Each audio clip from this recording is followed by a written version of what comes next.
بسم الله الرحمن الرحيم قل هو الله أحد الله الصمد لم يلد ولم يولد ولم يكن له كفوا أحد. بسم الله والحمد لله والصلاة والسلام على من لا نبي بعد. Assalamu alaikum wa rahmatullah wa barakatuhu. Inch'Allah, aujourd'hui nous allons parler du mariage du prophète Muhammad sallallahu alayhi wa sallam avec Khadija. Parce qu'il faut retenir que son tout premier mariage, c'était avec cette noble femme riche qui l'a employé au début. Donc sa toute première femme, c'était Khadija. Donc, nous allons parler, Inch'Allah, dans cet épisode de son mariage avec Khadija. Lorsque le prophète Muhammad sallallahu alayhi wa sallam fut revenu de la Syrie, Khadija l'avait sélectionné parmi les nobles qu'elle employait, elle l'avait sélectionné, elle l'a envoyé en Syrie.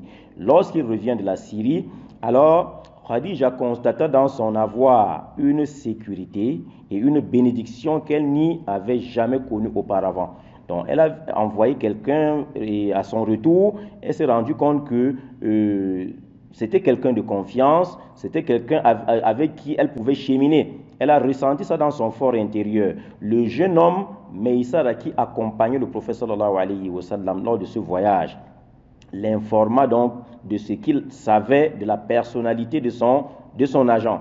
Douceur, vertu, force de persuasion, pertinence de la démarche et d'honnêteté. Donc, Meïsara, qui l'avait accompagné, a détecté ces nobles caractères en lui. Alors, à son retour maintenant, elle a rendu compte à Khadija radiallahu anha. Elle lui a fait part de ce qu'il avait détecté en lui, en le prophète sallallahu alayhi wa sallam, comme noble caractère. Et sur ces bases, donc, Khadija trouva ce qu'elle cherchait, car beaucoup des chefs Qurayshites, beaucoup des chefs, des nobles parmi les Qurayshites, demandaient Khadija en mariage. Et elle refusait. Elle n'avait pas encore trouvé quelqu'un avec qui elle pouvait faire sa vie. Beaucoup, parce que c'était une très grande femme. Non seulement elle avait les moyens, elle était aussi une très belle femme venant d'une noble famille. Tout le monde la voulait en mariage. Donc, c'est elle-même qui voit les nobles caractères en le prophète sallallahu alayhi wa sallam. Alors, qu'est-ce qu'elle a fait? Elle se confia donc à l'une de ses amies, à savoir Nafisa bintu Maniya. Elle s'est confiée. Donc, elle a appelé son amie.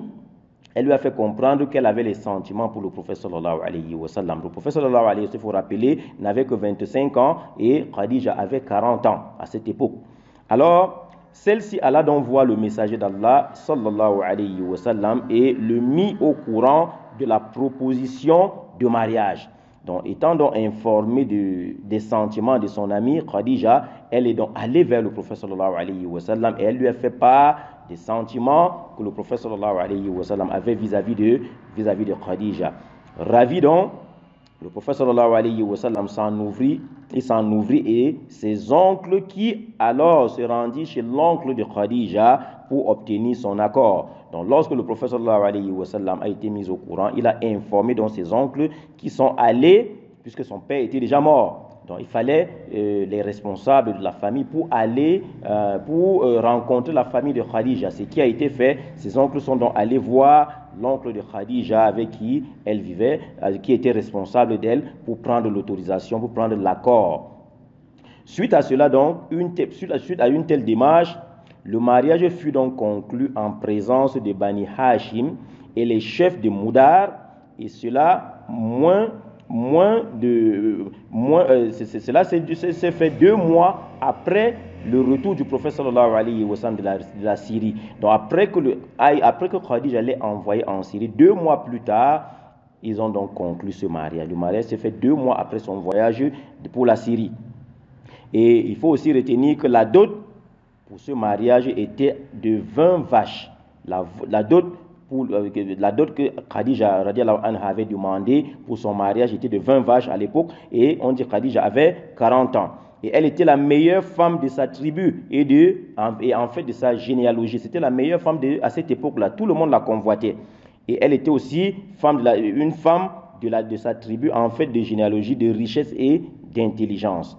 Elle est la première femme à se marier avec le messager d'Allah sallallahu alayhi wa sallam jusqu'à sa mort. celui-ci n'épousa pas d'autres femmes quand il était marié avec Khadija. Il faut retenir cela. Lorsque le prophète était marié à Khadija, il n'a plus jamais épousé une autre femme. C'est après sa mort maintenant que le prophète sallallahu alayhi wa sallam lui a épousé d'autres femmes.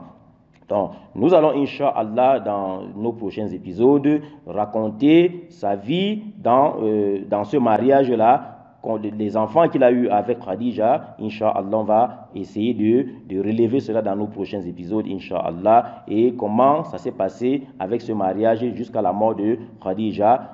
Nous prions qu'Allah subhanahu wa ta'ala nous facilite la bonne compréhension et surtout la mise en pratique. Wabillahi tawfiq. Wassalamu alaikum wa rahmatullah wa barakatuh.